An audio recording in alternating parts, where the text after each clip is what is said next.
किरण जी, हमने सुना है गंगा अभियान से जुड़े उस पुराने केस को आप रीओपन करवा रही हैं, जो कि विकास पंडित के मौत के बाद बंद हो गई थी। जी बिल्कुल सही सुना आपने, और मैं वादा करती हूँ उस केस के संबंधित जो भी गुनहगार हैं उनको सजा दिलवा के रहूंगी। तो क्या पिछली बार की तरह किसी के दबाव में आकर या फिर किसी के डर से आप इस केस को बीच में छोड़कर भाग तो नहीं जाएंगी? सवाल ही नहीं क्यों उठा।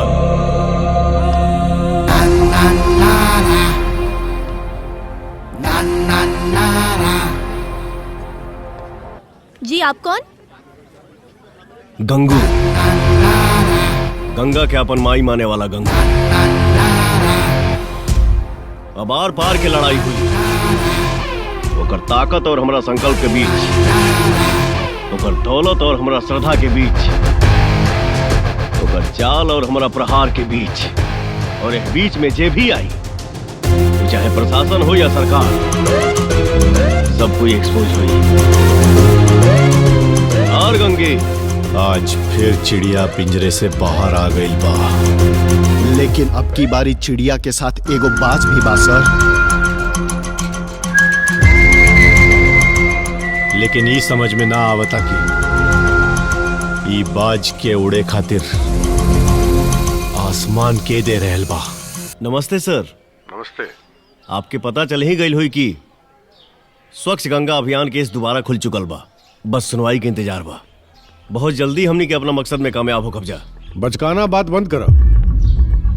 तोहरा का लगता तोहार केस रीओपन कैला के वजह से सरकार काल के काल बैठ के कोर्ट में तोहार फैसला सुना दी।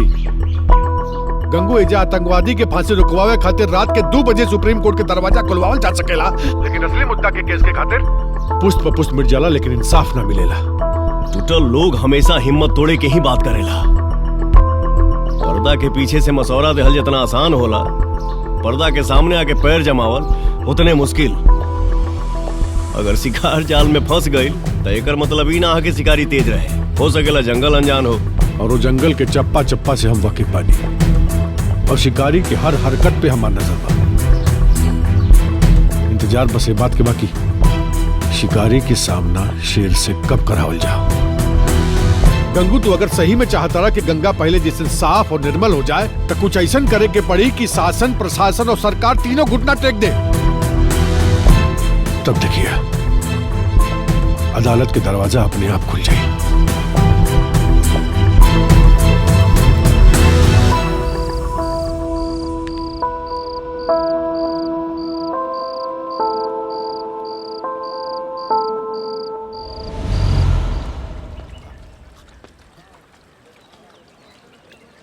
टिंकू।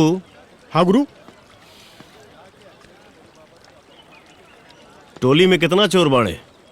गुरु ऐसा हो पूरे बनारस में 1,500, खाली घाट पे 30 ठो। कल के कल इकट्ठा कर सकेले? काल तो बहुत देर हो जाए गुरु, बस व्हाट्सएप ग्रुप में एक ठो मैसेज, 1 घंटा में सब हाजिर। वैसे गुरु पूरा बनारस लूटे के प्लान बा का? प्लान हम काल बताइब, बुला ले सबके। ठीक बा गुरु। अभी तक ले 100 गो मरद, 150 मेहरारू के पर्स, 50 गो औरत के गहना, 20 गो घड़ी, 15 गो साइकिल, 5 गो मोटरसाइकिल चुराला के बाद भी आज भी दामन बेदाग बा। ई का कहत रे? उही इंटरव्यू के तैयारी। हाँ। अब मान लो गंगू भैया आई हन तो बैंक लूटे के कहियन कि ट्रेन के खजाना या सरकारी खजाना, वही से तैयारी करता नी। गुड। सही बोला तारा भैया, छोट मोट चोरी करके हमनी के जिंदगी बेकार हो गई बा। अब कोई नया मिलल बा, अब जिंदगी आबाद हो जाएगी।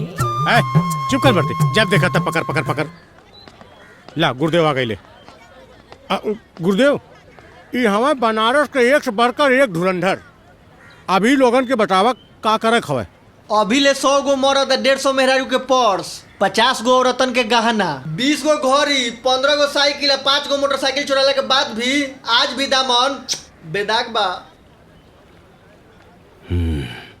बहुत बढ़िया। हम तो भैया अपने घर ही से उद्घाटन कोई नहीं, दहेज में मिलल 2 किलो सोना और 10 लाख रुपया। मेहरारू से मंगली ना दिलस त लेके ओकरा के उड़ गई नी। गुरुदेव, अब हम सबके बतावा करक का हवे।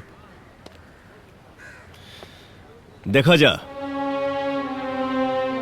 हाथ के सफाई में नो डाउट तोहनी के महारत हासिल बा, लेकिन आज से और अभी से हाथ के सफाई छोड़ के गंगा माई के स्वच्छ और साफ करेंगे बा। का गंगा माई के सफाई? हे मर्द, तू तो सब हमनी के पानी फेर देला सपना पर हो। हम लोग सोचे थे धंधा में परसेंटेज बढ़ेगा, यहाँ तो पेट पे आफत हो गया। गंगा माई बाड़ी तई घाट के रौनक बा, और तोहनी के धंधा भी यही घाट से जुड़ल बा। गंगा माई के बचावल जरूरी बा कि ना? जरूरी तो बा, लेकिन गुरुदेव बहुत बढ़ान काम हवे। ई सब हमनी सबसे संभव कैसे हुई? अगर बिगड़ल लोग भी कोनो नेक काम के शुरुआत करे तो काम बन जाला। अगर तू लोग के हमारे साथ देवे के बा तो दिल से बोला जा, गंगा मैया की जय।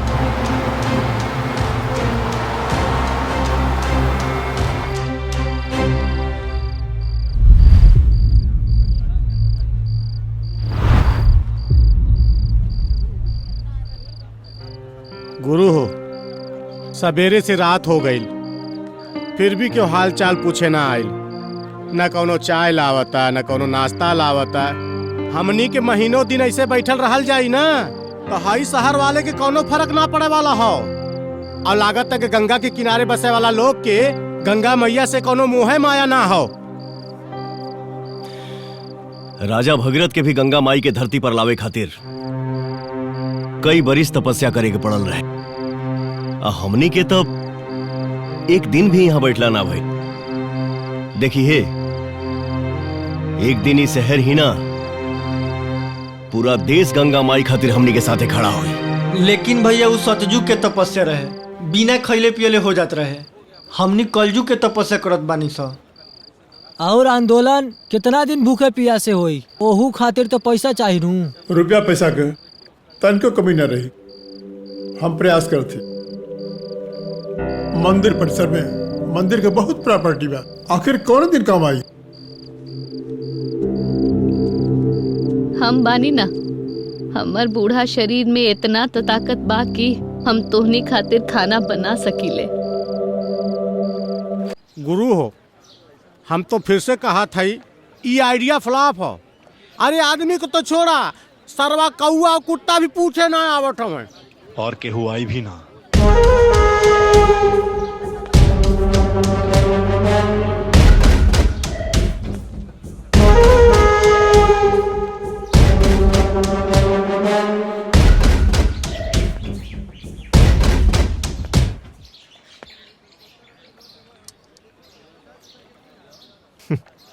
का बात बा गंगू? जेब साफ करे वाला चोरन का टोली के लेकर गंगा साफ करे चलल बाड़ी। अच्छा बा, वैसे भी आजकल आंदोलन चलन में बा, पर तोरा पता नहीं खे कि ई सरकार उहे कहले जे हम कहे नी, उहे देखे ले जे हम देखावे नी, और उहे सुने ले जे हम सुनावे नी। या यूं कह ले कि हम ही सरकार हैं। चला मान लेनी कि तोहरा ही आंदोलन से सरकार प्रेशर में आ जाई और हमरा कारखाना के बंद करा दे, तो उसे का हो जाई? तो हर गंगा मैया साफ हो जाइए। गंगू, यहाँ रोज सवेरे एगो माई अपने बिटुआ का टट्टी साफ करके यही गंगा में, तोहार ई गंगा में बहावी। जितना गंदगी हमरा फैक्ट्री से होला, उसे कहीं ज्यादा गंगा के गंदा तोहार ई समाज कर रहल बा। ओकरा बाद भी तोरा के आंदोलन करे के शौक बा तो शौक से कर।